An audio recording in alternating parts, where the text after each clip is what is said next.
On hot days, most of us jump into our car and blast the air conditioner as soon as the car starts, anticipating a rush of air to quickly cool the inside of the vehicle for the drive ahead. Those hot days are why it's important to maintain your car's AC system so it works when you need it most.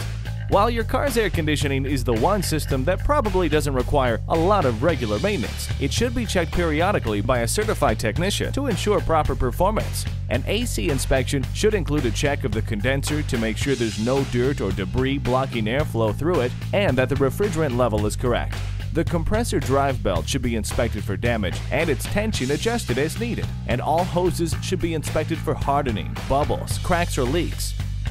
Replacing belts and hoses before they break or leak will save you money and improve system performance. Also, remember to have the cabin air filter replaced at least once a year. And finally, if you notice a problem or hear strange noises when the AC system is working, take your car to a certified technician and have the system checked and repaired. You'll be glad it works when the hot weather hits.